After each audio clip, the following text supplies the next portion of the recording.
Welcome, dear listener, to the Deep Dive. Today, we're plunging headfirst into a story that begins, well, of all places, with a wedding gift. Oh, really? Not your usual toaster oven, then? Definitely not. This was different. A sleek, modern Chinese lie-detecting bracelet presented by a new bride, Manar, to her husband, Haisam. A lie-detecting bracelet. Wow. And her claim, this little gadget, she insisted, was going to save their marriage. Okay, that's quite a statement for a wedding gift. But what's really captivating here, I think, isn't the gadget itself, which, let's be clear, is totally fictional. Right.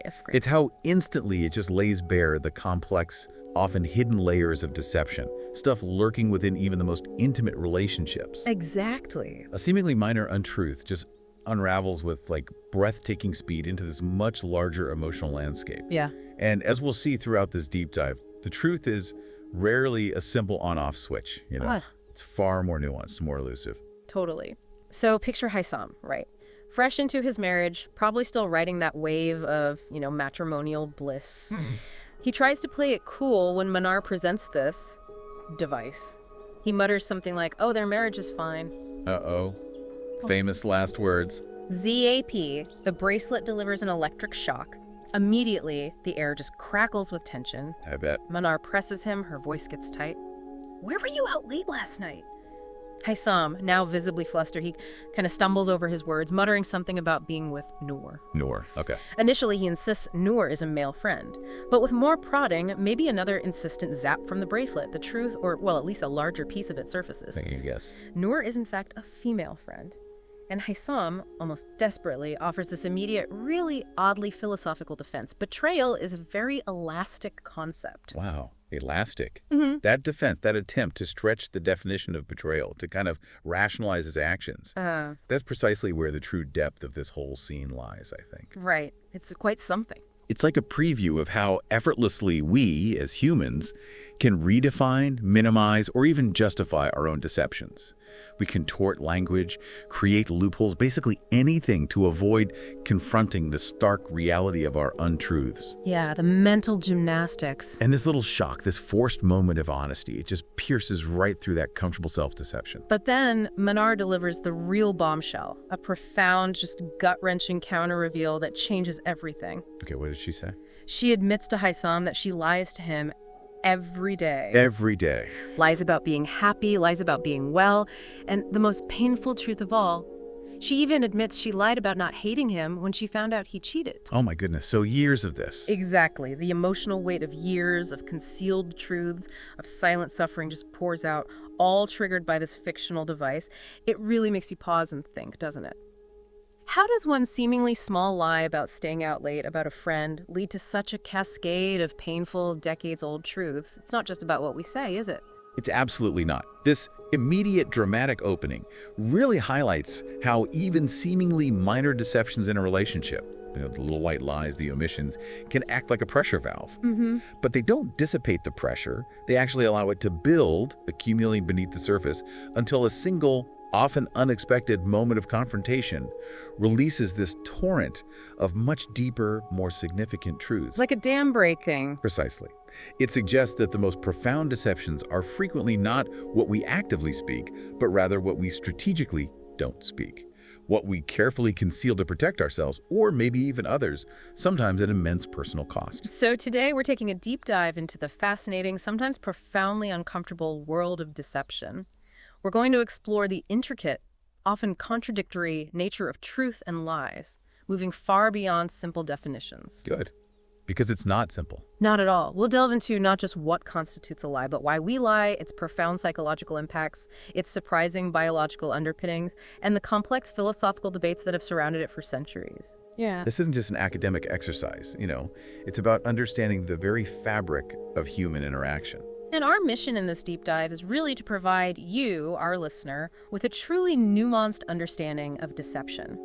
We're moving beyond simplistic black and white definitions of good or bad lies because, well, as Manar and Haisam's story shows, the reality is just far messier. Much messier. We'll consider the vast gray areas, the often unintended consequences that deception can breed, and its far-reaching societal implications. Ultimately, we aim to equip you with a fresh perspective, helping you navigate the often blurred lines of everyday communication with greater awareness, and perhaps even a renewed sense of clarity. Yeah. The core question we're grappling with today is, what happens when the line between truth and deception isn't so clear, and, where do we even begin to draw it? Okay, to truly understand this deceptive dance of truth and lies, we really need to turn our attention to one of the most incredible and frankly shocking deceptions of recent history. The saga of Tania Head. Ah, yes, Tania, that story is something else. It really is. This is a story that captivated the world, becoming this powerful beacon of hope and resilience in the face of unimaginable tragedy. It really did capture the public imagination. So let's set the scene. It's the morning of September 11th, 2001.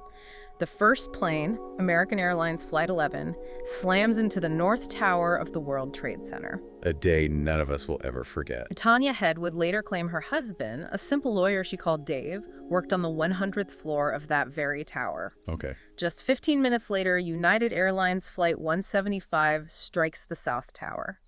Tania said she was in a meeting on the 78th floor when the impact struck.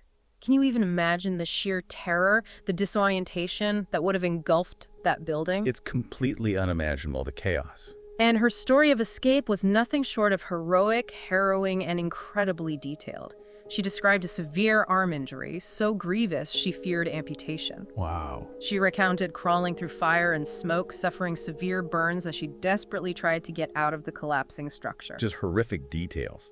And amidst this chaos, she claimed to have encountered a dying man who in his last moments gave her his wedding ring, begging her to deliver it to his wife. Like something out of a movie. And here's the kicker, she claimed she did it. She actually delivered that ring, this sacred trust, amidst her own trauma. Incredible, if true. Her tale continued, weaving this narrative of extraordinary survival. She was supposedly rescued by Wells Crowther, the iconic man in the red bandana, who famously saved numerous lives that day before tragically perishing himself just minutes later. Another layer of heroism to her story. Tania claims she woke up from a 6-day coma in a hospital burn unit only to learn the devastating news. Her beloved husband, Dave, had died in the North Tower. Such profound loss piled onto survival. It was a story crafted with such precision, such emotional resonance, that it brought tears to the eyes of anyone who heard it. You couldn't help but be moved. Absolutely. From this crucible of tragedy, Tania Head transformed.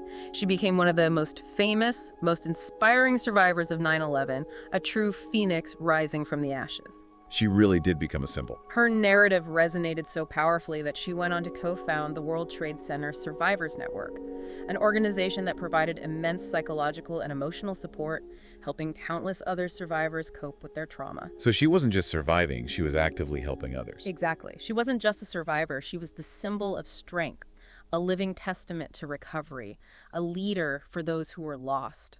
People looked up to her, they trusted her, they saw their own pain and hope reflected in her journey. And it's vital, I think, to grasp why Tania's story resonated so profoundly and was embraced with such immediate and unquestioning belief. Yeah, why was everyone so ready to believe? Well, in the immediate aftermath of such a devastating attack, when society was just reeling from immense loss, fear, trauma, there was an almost primal human need for stories of resilience and hope. We needed heroes. We desperately craved narratives that showed the human spirit could endure, could heal, and could even help others to do the same. Tania's story offered that balm, that glimmer of light in the darkness. It filled a void. It really did. It wasn't just a personal anecdote. It became a collective act of faith in humanity's ability to overcome. This explains why her narrative was embraced so wholeheartedly, almost without critical scrutiny, because it fulfilled a profound collective psychological and emotional need for hope and meaning. Okay, so now let's fast forward 6 years to 2007. It's the 6th anniversary of 9/11, and the New York Times, planning a commemorative report, decides to do a follow-up piece on Tania, this incredibly famous survivor. Standard journalistic practice. They begin to dig into her background, as good journalists do, seeking to verify some of the details of her extraordinary story. And here's where it gets really interesting, and where the ground beneath everyone's feet begins to shake violently. I remember when this broke. It was stunning. The bombshell drops. And it wasn't just a small inconsistency, getting a floor number wrong or something. It was a complete and utter fabrication. Complete. Nothing Tanya said was true. She never worked at the World Trade Center. She wasn't even in America during the attacks. Not even in the country. Wow. Her supposed husband, Dave, did indeed die on 9/11, a tragic victim like so many others. But he was not her husband. She had simply found his name on a victim list and claimed him as her own, weaving him into her elaborate tapestry of lies to make her story more poignant, more believable. That's incredibly calculating, to use a real victim like that. And her true identity was revealed. Alicia Esteve Head, a wealthy student from Barcelona, Spain. At the time of the attack, she was attending university in Barcelona, living a completely different life, thousands of miles away from New York City. Just unbelievable. The scale, the audacity, the sheer longevity of this deception were absolutely staggering. She had fooled so many for so long in such a sensitive, emotionally charged context. It immediately raises this profound question. How does a single individual construct such a pervasive alternate reality and maintain it for years on end, fooling not just the media, but deeply grieving support groups, victims' families, the public at large? It's mind-boggling. It speaks to a remarkable, almost pathological commitment to a fabricated identity. And think about the trickle-down effect of such a monumental lie on those who believed it. The people she helped, or thought she helped. Exactly. People who found solace, community, even healing in her story. They were then forced to confront this new, incredibly painful truth that their beacon of hope was, in fact, a cruel illusion. The revelation must have been devastating, like a secondary trauma for some. So this is the million-dollar question, right? Why? Why would Alicia Esteve Head concoct such an elaborate, emotionally charged fabrication? What was the motivation? Well, she claims she didn't seek financial gain, and in fact, reports indicated she actually supported other survivors financially using her own funds. So it wasn't about money. That's interesting. Her motivation, she stated, was to be important, to be loved, and to be heard. She wanted a place, a role, perhaps even a purpose that her real life lacked. A need for significance, maybe? Connection? That seems to be the core of it. Which brings us to this profound paradox, doesn't it? Despite being a complete fabrication, her story had an undeniably positive impact on many survivors. That's the really uncomfortable part. They found genuine solace, inspiration, and even a pathway to healing in her recovery journey. Angelo Guglielmato, a filmmaker who initially planned a documentary about her, eventually wrote the book The Woman Who Wasn't Air, detailing how one person could so thoroughly deceive the public and the media. It's a truly uncomfortable truth. Her story, while false, genuinely helped people heal. It's hard to reconcile, isn't it? It really is. And this forces us into a very uncomfortable ethical discussion. It prompts critical thinking. Does the positive outcome of a lie, however profound, ever justify the lie itself? That's the core ethical dilemma right now. Could a lie, in certain specific circumstances, be considered beneficial or useful if it harms no one directly and helps many? It compels us to grapple with the idea that the impact of a deception isn't always black and white, and that sometimes a fictional narrative, born of untruth, can serve a very real, very positive purpose for those who believe it and are touched by it. It doesn't make the lie right, necessarily, but it complicates our moral judgment immensely. Okay, so the story of Tanya Head really forces us to reconsider what we even mean when we talk about a lie. Most of us have this simple gut-level understanding that it's saying something that isn't true. Pretty straightforward, you'd think. But if you were to actually look up lie in a dictionary, you'd find over 50 synonyms. Think about it.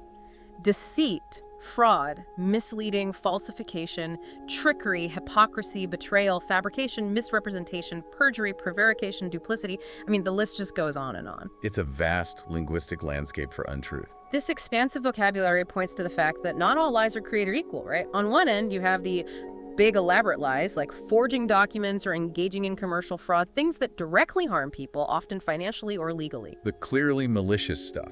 And then on the other end, there are the white lies, often social in nature, seen by many as harmless, perhaps even necessary for politeness, like those we touched on in our opening vignette with Menar and Haissam. The little fibs we tell every day. But the line between these can be incredibly blurry, and our judgment of them is often highly subjective. Oh, absolutely. Our perception of a lie and its moral weight, it shifts dramatically depending on our role. When we are the ones telling a lie, we tend to minimize its significance. Right. It wasn't a big deal. I didn't want to hurt their feelings. Exactly. We focus on its perceived benefits, its harmlessness, or the good intentions behind it. We might rationalize it as a minor adjustment to reality, a necessary social lubricant. What? But when we are the ones who are lied to, even by a seemingly small deception, we often feel this profound sense of betrayal, of being disrespected, manipulated, or taken for granted. Yeah, it feels totally different from the receiving end. This inherent subjective judgment highlights the deep-seated bias in how we evaluate truthfulness, making it incredibly difficult to apply a consistent standard. Now let's bring in philosopher Sam Harris. In his impactful book, Lying, he offers this crucial argument that cuts right to the core of this issue. He says the fundamental element of a lie isn't just factual inaccuracy. Okay, so what is it then? It's the intent to deceive. This distinction is vital because it means you can technically say something that is factually true, but still be lying because your underlying intent is to mislead. Ah, so truth can be used as a weapon of deception. Precisely. Harris gives a compelling example he calls verbal circumlocution. This is where you say something that is factually true, but you know it will be interpreted incorrectly by the listener, and you choose not to correct it because it serves your own interest. Okay, give us an example. Think about the person who tells friends their marriage failed due to betrayal, carefully omitting the crucial detail that he was the one who cheated. Oh, that's a good one. Very common, probably. His friends sympathize, they offer comfort and support, completely unaware of the full truth. He technically didn't say he didn't cheat, but he deliberately created a false impression. So what does this all mean? It means even technically true statements can be deeply deceptive if the underlying intent is to mislead or conceal. That really broadens the definition, doesn't it? It does. Harris offers his own powerful, almost absurd illustration. Imagine he's visiting the White House, right? Yeah. And he wants to talk to Mark Zuckerberg. Okay.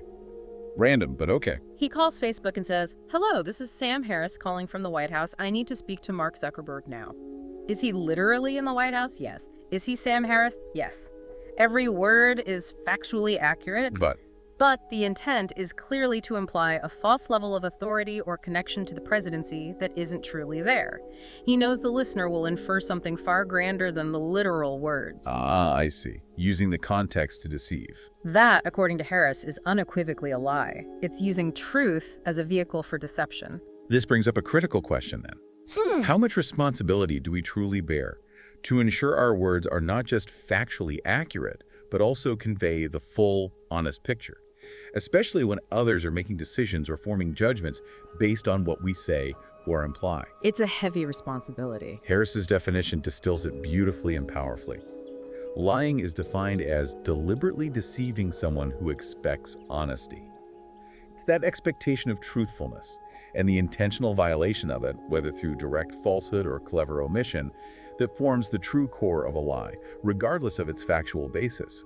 It's about the integrity of the communication, not just the accuracy of the words. And if that wasn't broad enough, consider this. Lying isn't just an active verb, something you do by speaking falsely. It can also be a state or a condition that you maintain. A state of being deceptive. Exactly. Think about how silence itself can be a profound lie if it aids in deception. For example, if you know who committed a crime and you're directly asked about it by authorities, but you remain silent. Your silence speaks volumes, essentially. That silence becomes a form of deception, a lie by omission. You're actively participating in the untruth by withholding crucial information. This observation significantly broadens our understanding of deception beyond just spoken words, doesn't it? It underscores the subtle, often overlooked ways we can contribute to a false narrative simply by withholding crucial information, by allowing misinterpretations to persist, or even through our inaction. Yeah, inaction can be deceptive too. It highlights that truthfulness isn't solely about what we utter, it's about the integrity of our communication in its entirety, encompassing what we choose to reveal and what we choose to conceal. It puts the onus on us to consider the full impact of our communicative choices. Okay, let's turn to a classic example from fiction that really brings this idea of passive deception, or lying by omission, to life. In Ihsan Abdel Quddus's compelling novel, later adapted into a film, we meet Ibrahim. Okay, Ibrahim, tell us about him. He's a bright, ambitious university student, but he comes from an impoverished background. His father is a gravedigger, his mother a house cleaner. So, humble origins. Very. But Ibrahim, despite this, carries himself with this unmistakable air of sophistication. He's intelligent, articulate, always meticulously polished and well-dressed. He looks apart, you know. Ah, the power of presentation. Exactly. One day, he meets Nahed, a girl from a wealthy, privileged family. Nahed instantly and mistakenly assumes he's from her same elite social class. Based purely on his appearance and manner. Precisely. Because Ibrahim, with his refined appearance, his eloquent speech, his confident demeanor, fits perfectly into the mold of the kind of young men she typically encounters in her circles. He didn't utter a single falsehood, technically speaking. But he didn't correct her assumption either. Exactly. He certainly allowed her to believe it. He created the illusion, then he let her maintain that mistaken impression, perhaps even reinforcing it subtly through his actions and continued presentation of self. Okay, so passive deception in action. Nahed eventually discovers the truth by chance, through a mutual acquaintance, and she confronts him, feeling deeply betrayed and accusing him of lying. Understandable. But Ibrahim's surprising defense is quite revealing, and it sparks this fascinating ethical debate. He tells her, his voice firm, "I never lied, unless you consider your lipstick and your trips to the hairdresser a lie." Wow, turning it back on her. What does he mean by that? He argues that his polished appearance, his refined speech, are merely social makeup, a societal beautification.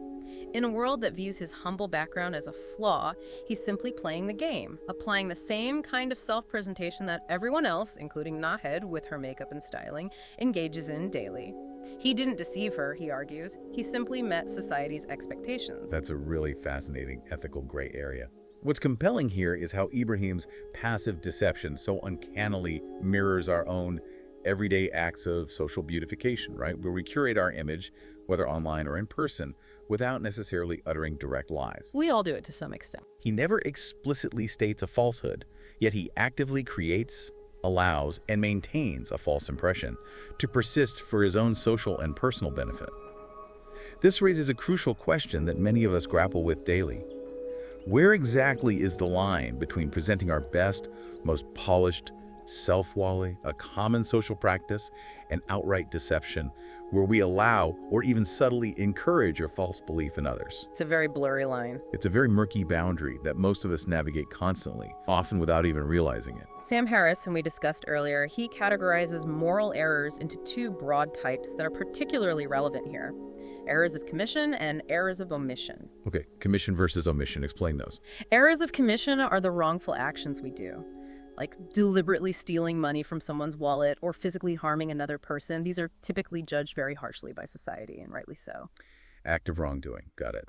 Then there are errors of omission, the good things we don't do, or more relevantly here, the truths we don't reveal, the information we intentionally withhold. For example, if someone accidentally sends you extra money via a banking app, and you keep it, pretending not to notice. Passive wrongdoing or failing to do the right thing. Exactly.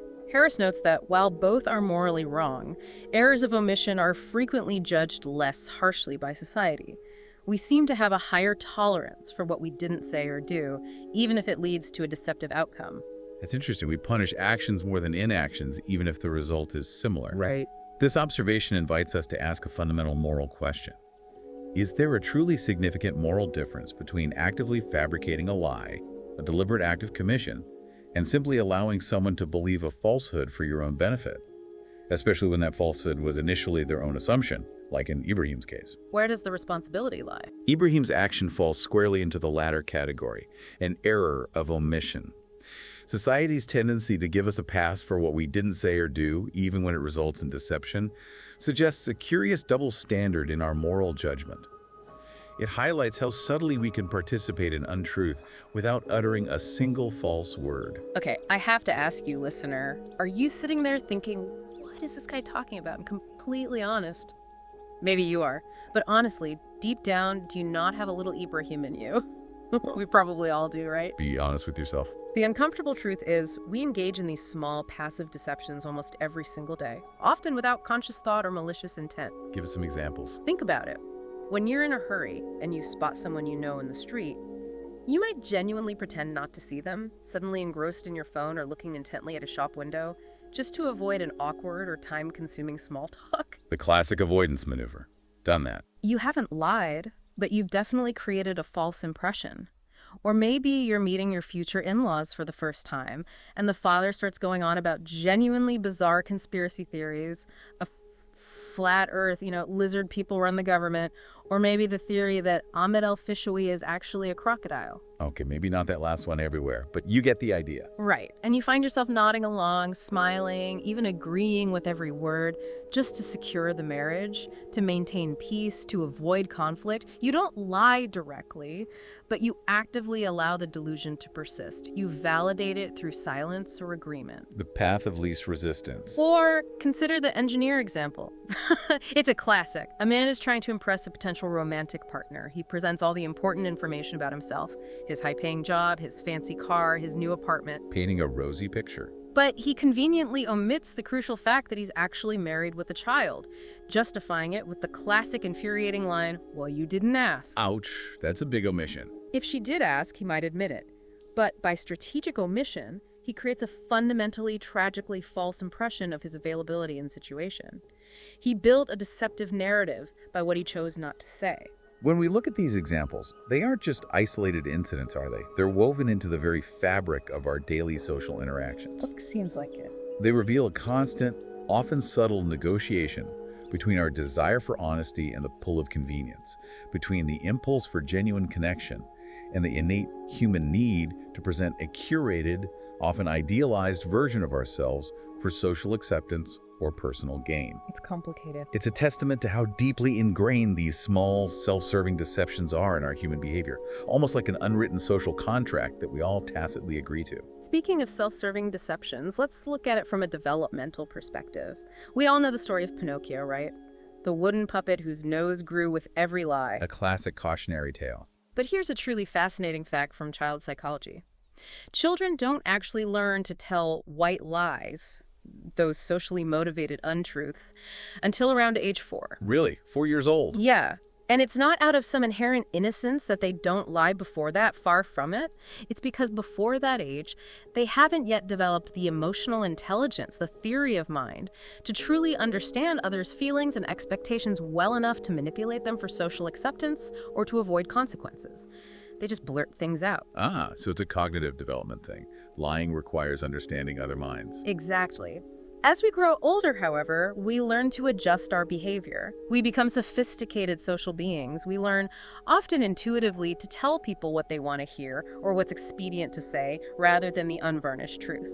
We learn the social script. This isn't necessarily malevolent. It's often a learned social skill, seemingly essential for gaining acceptance and navigating the complexities of a highly social world. Think about lying about disliking a meal someone lovingly cooked for you, even if it tastes awful. Oh, it's delicious, while choking it down. Right. Or giving insincere social compliments. Is it always better to tell the white lie? Does it make our interactions genuinely smoother, or does it simply paper over a deeper, perhaps more uncomfortable truth that needs to be addressed? That's the question, isn't it? What's truly intriguing here is how the ability to lie, particularly to tell these social lies, evolves into a learned social skill. It's a strategic adaptation to the intricate demands of the social world around us. A survival skill, almost. This naturally raises an important question. At what precise point does social grace, a polite way of interacting, subtly transform into deception, a deliberate act of misleading? And if our interactions are constantly filtered through these layers of acceptable untruths, can we truly maintain genuine, authentic connections? Good point. It suggests a tension between our need for social harmony and our desire for truth. Okay, this brings us neatly to a foundational philosophical debate about the very nature of truth and lies. A debate that has echoed through centuries and continues to shape our understanding. The heavy hitters. On one side, we have the towering figure of the German philosopher Immanuel Kant. Now, this guy, with all due respect to his brilliance, was dreaming of a moral utopia. Kant doesn't mess around with gray areas. Not at all. Kant argued, with unyielding conviction, that lying is always a moral error, regardless of the reason or the type of lie. For Kant, there are simply no exceptions. The act itself is fundamentally wrong. Full stop. Absolute prohibition. Why was he so strict about it? Well, Kant had two main, incredibly powerful arguments against lying, which really reveal the depth of his ethical system. First, he believed lying is a wrong against oneself. Against yourself. How so? When you intentionally say something you don't believe, when your words are out of sync with your inner conviction, you break the essential connection between your inner self and your outward expression. This fragmentation, Kant argued, leads to a loss of your true identity and profound emotional confusion. So lying damages your own integrity. Exactly. You essentially become less than a complete human because you're denying your own inherent rationality and moral capacity. You undermine your own integrity. Okay, that's a powerful argument. What was the second one? His second argument is that lying is a profound wrong against others. When you lie, Kant argued, you are implicitly assuming that others are naive or weak, that they cannot handle the truth. You're disrespecting their capacity to understand. Precisely. By doing so, you demean their inherent dignity and rationality. You treat them not as ends in themselves, as rational beings worthy of respect, but as mere means to your own ends. Lying, in this view, fundamentally limits their freedom by hiding information that would expand their choices and help them make informed, autonomous decisions. So lying inhibits freedom and disrespects autonomy. Kant famously believed that the absolute best service you can offer a loved one is unvarnished, absolute honesty, because it respects their rationality and autonomy above all else. It's a very high bar. Kant's philosophy is deeply rooted in what he called the categorical imperative. And what that means, simply put, is that a moral rule should apply universally, without exception, regardless of the specific circumstances or the perceived consequences of acting on that rule. Universal law, no matter what. For Kant, the morality of an action wasn't determined by its outcome, but by the principle behind the act itself. So lying, by its very nature, violates a principle that cannot be universally applied without contradiction. If everyone lied, the very concept of truth, and therefore communication itself, would collapse. Society couldn't function. This perspective genuinely challenges our everyday moral intuitions because it forces us to consider moral duty above pragmatic outcomes or emotional considerations. Okay, so that's Kant. Absolute truth, always. Who's on the other side? On the other side of this intense debate, challenging Kant's rigidity, was the French philosopher Benjamin Constant. Constant agreed that truth is generally important, a valuable principle. But he argued that it's not always necessary, and certainly not for everyone. He believed that white lies, or what he might call beneficial untruths, could actually be entirely justified, especially in difficult, sensitive, or even dangerous situations. More pragmatic, then. More grounded in reality. You could say that. His philosophy was far more pragmatic, rooted in the messy realities of human life. So how did they clash specifically? Their most famous clash revolves around a hypothetical scenario known as the murderer at the door. It's the classic thought experiment. I think I've heard of this one. Imagine a murderer is chasing your friend, who rushes into your house and hides. Moments later, the murderer comes to your door, armed and dangerous, and asks if your friend is inside. Constant argued that in this situation, you absolutely should lie to save your friend's life. Seems like the obvious moral thing to do, right? Protect your friend. It's a pragmatic, human, and morally intuitive response. To do otherwise would seem monstrous. But then we get to Kant's infamous, and to many, completely counterintuitive response. Don't tell me. Kant maintained that you have an ethical duty to tell the truth to the murderer. Yes, you heard that right. Tell the murderer your friend is inside. That's insane. Kant tells you to throw away years of friendship and hospitality, to potentially sacrifice a life for the sake of an abstract, universal moral principle. It sounds nuts, doesn't it? It goes against every fiber of our protective instincts. It really does. What was his reasoning for such a seemingly cold stance? Well, Kant's reasoning is intricate but consistent with his system. First, he believed that truth is not yours to own or distribute selectively. It's a universal principle, a duty owed to humanity itself. Truth isn't personal property. Second, and crucially, he argued that you cannot truly predict the consequences of your lie. For instance, your lie might inadvertently lead the murderer to your friend. Maybe your friend heard the murderer approach and slipped out the back door moments before you opened the front. Ah, the law of unintended consequences. Yeah. Your lie, paradoxically, might send the murderer in precisely the wrong direction from your perspective, but the right direction to find your friend. In such a case, Kant would argue that you are partly responsible for any harm resulting from your lie, even if unintended, because you acted on a principle that is inherently flawed. Because you chose deception over truth. Furthermore, what if, by turning the murderer away with a lie, they simply go on to harm someone else instead? Kant's point is that we operate with limited knowledge. Trying to justify an action based on our predicted positive outcomes is a fundamentally unreliable and morally perilous path because outcomes are never guaranteed. So act on principle, not predicted outcomes. We must act based on universal moral principles, not on uncertain consequences. That was his view. Okay, I can see the logic, even if it feels harsh. Kant extended his argument further, moving beyond individual cases to consider the broader societal impact of making exceptions. He posited that if everyone is allowed to make exceptions for their own unique circumstances, if every individual can claim, I had to lie because of this particular situation, then lying would quickly become the norm rather than the exception. The slippery slope argument. Exactly. If individual expediency trumps universal principle, then the very concepts of truth and falsehood would begin to erode. They would lose their meaning entirely. And the ultimate consequence. The ultimate consequence, Kant feared, would be the catastrophic collapse of societal trust. Relationships, both personal and communal, would become distorted, unstable, and ultimately unsustainable if nobody could rely on another's word, if truth became merely a suggestion. Trust is the foundation. Sam Harris, in a modern echo of Kant, shares this view, advocating for honesty as an absolute moral principle, always and everywhere. He argues that a single lie, if left unchecked, if rationalized away, can spiral and distort reality itself, creating a fragile, unstable house of cards that inevitably comes crashing down. It's a powerful argument. If we begin to permit what we deem necessary lies, even with the best intentions, how do we establish a clear, defensible boundary? How do we prevent a total breakdown of trust, which is the very fabric that holds society together? Where do you draw the line? Society, in order to be stable, to function, and to allow for meaningful relationships and collective action, requires a foundational, pervasive level of trust. Kant's profound concern is that any crack in the absolute commitment to truth inevitably threatens that essential foundation, leading to moral chaos. Okay, beyond the profound philosophical arguments, there's a truly fascinating biological and psychological side to lying. It reveals how our very brains are intimately involved in this deceptive dance. The neuroscience of lying. Interesting. Let's talk about the amygdala. That tiny almond-shaped part of your brain deep within the temporal lobe. It's primarily responsible for processing emotions like fear, anxiety, and guilt. The brain's emotional center, essentially. Right. And in the context of lying, it acts like an intrinsic alarm bell whenever something wrong is happening. Or, crucially, whenever you're doing something wrong, like telling a lie, it lights up. So your brain knows when you're lying, and it sounds an alarm. Pretty much.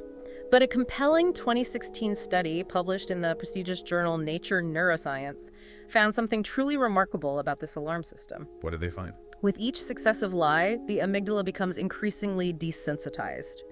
It's a process called, simply enough, desensitization. Desensitized, meaning it reacts less. Exactly. The initial lie, the very first one, might trigger a loud, uncomfortable alarm, a strong pang of guilt, maybe a flush of shame. But with repetition, with each subsequent untruth, that alarm becomes quieter, less insistent. It transforms from a blaring siren to maybe a quiet notification. And eventually? Eventually, for habitual liars, it might enter silent mode altogether. The brain simply stops reacting with the same intensity. Wow. So the more you lie, the easier it gets biologically. That's what the science suggests. This finding has profound implications. It suggests that our brain's own reward and aversion systems can be physically rewired to make lying feel less uncomfortable, even acceptable, over time. It's a biological justification for the slippery slope. It really is. It offers a powerful biological justification for why lying becomes easier, more habitual the more we engage in it.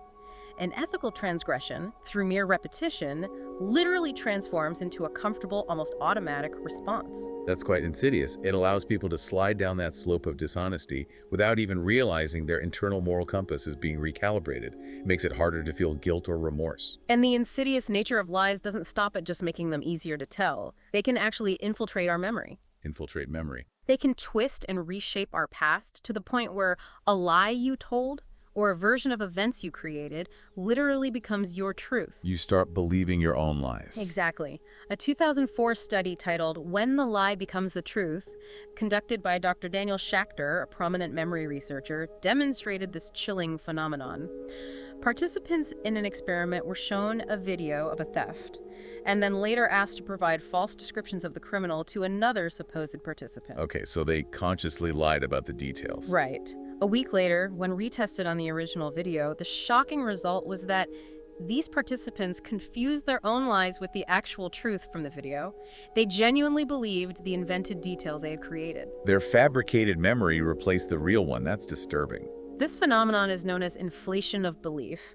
Merely expressing a lie, especially if you share it repeatedly, can lead your own memory to treat it as truth. It causes a kind of mental fuzziness where the fabricated becomes indistinguishable from the factual. It's like your brain is trying to reconcile the dissonance, and eventually the lie wins out. What's truly fascinating here is the brain's incredible capacity for self-deception and the malleability of memory. This is why our own perception of the past can be so fluid, so open to reinterpretation, constantly being rewritten to fit our current narratives, our present needs, or even our self-image. Our memories aren't perfect recordings. Not at all. We also see this in the context of trauma and what psychologists call motivated forgetting. In these cases, the brain sometimes actively protects us from overwhelming or traumatic realities by subtly altering, selectively forgetting, or even reimagining aspects of the past. A protective mechanism, but one that alters truth. Our memories are not fixed, immutable recordings. They are dynamic narratives that are constantly edited by our emotions, our needs, and yes, even by the lies we tell ourselves and others. The brain's primary job isn't always to be accurate. It's often just to keep you functional. Okay, given how pervasive and even biologically ingrained lying can be, it makes you wonder about the enduring idea of a truth serum. You see it in movies all the time, right? The magic injection that makes villains confess everything? Exactly. The shadowy interrogator injects a suspect, and suddenly they spill all their secrets. Remember the real-life 2007 case of businessman Moninder Singh and his aide in New Delhi? They confessed to horrific crimes under the influence of sodium pentothal, a so-called truth serum, leading to their arrests. So it seems like it works in real life too, sometimes. Well, let's inject a dose of reality here and debunk the myth somewhat. Scientifically, no drug exists that can truly force someone to tell the truth against their will. Ah, okay, so it's not quite like the movies. Not really. These substances, like sodium pentothal, are essentially sedatives.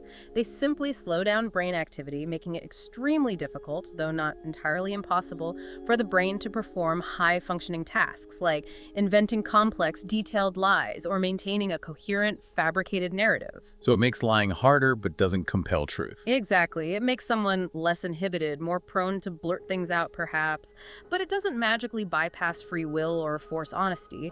So while it might make someone more likely to inadvertently spill some beans, it's far from a magical truth spell. That makes sense. This enduring idea of a magical truth serum, despite its scientific inaccuracy and dramatic portrayals in fiction, it probably reflects a deeper human desire, doesn't it? A desire for absolute, undeniable truth. A shortcut to honesty. Exactly. A yearning for clarity and certainty that the messy reality of human interaction often doesn't deliver. It highlights our deep-seated longing for a shortcut, perhaps because the path of genuine, voluntary truth-telling can be so incredibly challenging and uncomfortable. It's almost as if we wish we could chemically extract the truth when direct communication proves too difficult or complex. Which leads us to a fascinating hypothetical, doesn't it? Imagine for a moment that a Pinocchio pill actually existed, a drug that made it absolutely, physically impossible to lie. You could only speak the unvarnished truth. Complete enforced honesty. Would life truly be better? What would happen if you were compelled to truly speak your mind about a friend's unflattering outfit? Or if you immediately threw away an unwanted, hideous gift they gave you, right in front of them, explaining exactly why you hated it? Oh gosh. Utter chaos. Social Armageddon. It would be pure, unadulterated chaos, wouldn't it? Our social fabric would probably unravel in minutes. So absolute honesty isn't necessarily the ideal either. Well, Sam Harris, who advocates for a radical form of honesty, argues that being honest doesn't mean being rude, brutal, or tactless. Okay, how does he square that circle? He argues it means finding a way to convey the truth without being offensive or unnecessarily cruel. For example, instead of insulting a bad gift, you could genuinely and kindly say, honestly, this gift isn't quite my style, but I'm truly just happy that you thought of me, and I deeply appreciate the effort you put into choosing something for me. Tactful honesty. It's still honest, sets boundaries, but delivered with empathy. Exactly. It preserves the relationship while still being truthful. This brings us to a crucial point. The idea of actively training your brain to be both honest and empathetic. It's about mastering the nuanced art of balancing your internal principles, your commitment to truth, with the feelings and sensitivities of those around you. It's a skill, not just an impulse. And this practice isn't just about refining external communication. It actually strengthens the brain's capacity for creative, truthful, and kind communication. It allows you to articulate difficult truths in a way that preserves relationships rather than destroys them, fostering deeper trust in the long run. It's a skill that requires conscious effort, but pays immense dividends. And what about the long-term benefits of consistently choosing truth, even when it's difficult? While it's undeniably challenging in the short term, consistent honesty offers profoundly liberating long-term rewards. Like what? It brings problems to the surface, whether it's a toxic relationship you're denying, an addiction you're hiding, or a career path that's making you miserable, where they can actually be addressed, examined, and resolved instead of festering beneath layers of denial and deception. Shining a light in dark corners. Honesty reveals difficult truths about people and relationships that are fundamentally unsustainable, forcing necessary, albeit often painful, change. It's like clearing out a cluttered, unhealthy room. A necessary cleanse sometimes. So what does this all mean for us? It means honesty, while not always easy or comfortable, is ultimately the clearest path to stronger, more authentic relationships with yourself and with others. And it's easier in the long run, maybe. Well, as Mark Twain famously quipped, with his characteristic wit and wisdom, if you tell the truth, you don't have to remember anything. Huh. That's a great quote. So true. Contrast that with the immense cognitive load, the perpetual anxiety, and the precarious house of cards instability of constantly maintaining an elaborate web of lies. It's an exhausting way to live. Absolutely. When we connect this to the bigger picture, the cognitive and emotional burden of maintaining a complex network of lies is truly immense. It demands constant vigilance, the careful management of inconsistencies, the continuous suppression of your true feelings and reality. It's stressful just thinking about it. Which can lead to profound psychological stress, anxiety, and even depression. Honesty, conversely, even with its short-term discomfort, leads to a profound sense of inner peace and a more grounded, stable identity. Inner peace through truth. You sleep better at night because you are aligned with your true self, because your internal and external worlds are in harmony, even if that means facing uncomfortable realities. It's a form of freedom, really. Okay, so if honesty is so great, so beneficial, potentially leading to inner peace, why don't we do it all the time? Why is it so rare? That's the puzzle, isn't it? Well, maybe part of the problem isn't always honesty itself, but how society reacts to it. The reception of truth. Why do we so often punish honest feedback as rude, as offensive, instead of valuing it as helpful? If someone tells you, you don't sing very well, why is that so often seen as an insult or a source of embarrassment instead of potentially constructive criticism or just a statement of fact? We're often very sensitive to criticism, even if it's true. Our reactions often just slam the door shut on truth, don't they? This truly raises an important question for our collective consciousness. How can we cultivate a societal environment where honesty is not only tolerated, but actively valued and embraced as a constructive tool for improvement and deeper connection, rather than being perceived as a source of offense or social awkwardness? A culture of constructive honesty. It requires a fundamental shift in how we perceive and receive feedback, moving from a place of ego defense to one of genuine curiosity, growth, and understanding. It's a challenging but essential transformation for a more honest society. Now, novelist Claire Allen, who, ironically, spends her career literally inventing lies for a living as a writer. The ultimate expert on fabrication. Right. She explores deception not just as a moral failing, but often, she argues, as a vital means of survival. She pushes us beyond the neat categories of good and bad. Okay, how so? In her novel Poppy Shakespeare, she presents this true, heartbreaking paradox. The protagonist must lie about being insane to get financial compensation, which she desperately needs to pay lawyers to prove she's not insane. Wow. That's a catch-22 of deception. Lying to prove the truth. It's a dizzying, tragic, and morally ambiguous loop of necessary deception where untruth is the only path to a truth no one will believe otherwise. What's profoundly fascinating here is how Allen's work directly confronts that Kantian ideal of absolute truth we talked about. It throws a wrench in Kant's system. It compellingly suggests that life's complexities, its chaotic nature, and its often inherent injustices can sometimes force individuals into situations where a complete, unwavering adherence to truth is simply impossible or would lead to catastrophic harm.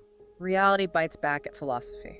It challenges us to consider that morality isn't always a straightforward linear path. and that survival itself can sometimes depend on a strategic, even painful deviation from absolute honesty. It forces us to acknowledge the real-world scenarios where the right thing to do isn't always the truthful thing to do. And these aren't just extreme philosophical hypotheticals or fictional narratives, are they? The sheer ubiquity of lies in daily life is, frankly, astounding when you look at the numbers. What do the stats say? Psychologists, based on numerous studies, estimate that the average person tells a lie about 6 times a day. 6 times. That seems high. Or maybe depressingly accurate. Think about it. If you have a phone call lasting over 10 minutes, there's a staggering 60% chance that at least one lie will occur in that conversation. Wow. Think about how many times you've answered, "How are you?" with "everything's fine," when everything is definitely not fine. Guilty as charged. We all do it. And the numbers keep climbing, painting this picture of pervasive deception. Up to 40% of the information on a CV or resume might be inaccurate, with people inflating qualifications or experiences. Padding the resume, a classic. 1 in 8 patients lie to their doctors despite the potential fatal consequences for their health. That one's particularly worrying. Lying when your health is at stake. As the fictional, cynical, but often prescient Dr. House famously quipped, "Everybody lies." It's not an aberration. It seems to be a fundamental, deeply ingrained aspect of human interaction, from the mundane to the critical. Yet if we truly connect this to the bigger picture, these statistics reveal that lying isn't just an occasional transgression committed by a few bad apples. It's a pervasive, almost fundamental aspect of human interaction. It's just what we do. It's woven into the very fabric of our social lives, from the most mundane exchanges to the most critical decisions. This forces us to confront the uncomfortable idea that deception isn't some rare, malicious act, but a pervasive, almost mundane part of how we navigate reality. What does it say about trust? Exactly. What does it say about our trust in others, or even our own self-perception, if we're constantly negotiating these shades of untruth in our daily lives? Okay, let's revisit Kant's infamous murderer at the door dilemma one last time, but now through Claire Allen's more nuanced and historical lens. Bringing it back to the real world. We know that millions of Jewish refugees during World War II were saved because ordinary people lied to Nazis about hiding them. A stark, undeniable historical fact. They literally opened their doors, faced an agent of unspeakable evil, and chose to lie, to deceive, to protect innocent lives. In that context, was their lie a moral wrong? Was Kant right? This powerful historical example directly challenges the notion of absolute truth, doesn't it? It forces us to confront the uncomfortable reality that sometimes, in extreme circumstances, deception can lead to profound, undeniable good. Saving lives where truth would have meant death. Exactly. Saving lives where absolute truth would have led directly to catastrophe. It underscores that life, in its messy, complex reality, cannot be lived with total unyielding honesty, nor with total dishonesty. It's a spectrum. It exists on a complex, often morally ambiguous spectrum that constantly demands difficult, agonizing choices, proving that abstract moral rules often collide with the harsh realities of human suffering and survival. So what does all of this tell us after this deep dive? Where do we land? Well, it seems that both lying and truth-telling are like muscles you exercise. Muscles, how so? Even a small lie, a casual omission, can begin to subtly rewire your brain, as we learned about the amygdala's desensitization. You start seeing deception as a viable, easy solution to uncomfortable situations. It becomes a habit. This can lead to a snowball effect, a gradual escalation of untruths that can ultimately distort one's entire identity, leading to a profound sense of fragmentation, just like Tanya had. Yeah, I'm sure Tanya at some point became so enmeshed in her own narrative that the lines between her fabrication and reality completely blurred for her. She likely believed her own lie. It consumes the self. Conversely, consistently choosing honesty, well, that's a difficult path. It's full of challenges and discomfort. No doubt about it. It means facing uncomfortable truths about yourself and others, enduring awkward moments, and sometimes even suffering consequences. It demands courage. It leads to being a truly grounded, stable person living one life, not 100 fabricated ones. It's the path to integrity, self-respect, and maybe, just maybe, genuine inner peace. It's the path to building relationships that are truly built on a foundation of trust, however difficult that might be. What's truly compelling here is the long-term impact on your very sense of self. Consistent honesty, despite its immediate difficulties, fosters an infinitely stronger, more authentic relationship with your true identity. You know who you are. You shed the immense cognitive burden of maintaining multiple conflicting narratives and the heavy emotional toll of internal dissonance. This consistent alignment between your inner convictions and your outward expressions ultimately leads to a profound sense of inner peace and freedom. Freedom from the lies. You sleep better at night because you are living authentically, aligned with who you truly are, even if that self has to face uncomfortable realities or navigate difficult conversations. It's a liberation from the cage of your own lies. Well, dear listener, we've gone on quite the journey today, haven't we? Wrestled with some heavy questions, traversed philosophical battlegrounds, delved into the very biology of our brains. It's been a lot to unpack. We could easily just wrap this up by telling you, truth saves, lies are bad, the end. Simple as that, like your parents and teachers might have done. The easy answer. But honestly, that would be a lie in itself, wouldn't it? Life is messy, it's complex, unpredictable, and full of daily choices and ongoing tests. There's no simple, universal solution to the dilemma of truth and deception that applies neatly to every single situation. Exactly. The goal of this deep dive was never to provide you with definitive black and white answers, because, well, such answers rarely exist in the nuanced landscape of human behavior. The world is gray. Rather, our aim was to encourage thoughtful consideration, to expand your understanding beyond the simplistic. We hope you'll now approach the complexities of truth and deception with a deeper, more nuanced understanding, seeing the gray areas, the motivations, the profound consequences. Food for thought. Which invites a deeply personal question for you to ponder. How will you, equipped with this deeper understanding, navigate the complex dance of truth and lies in your own life? Where will you draw your lines?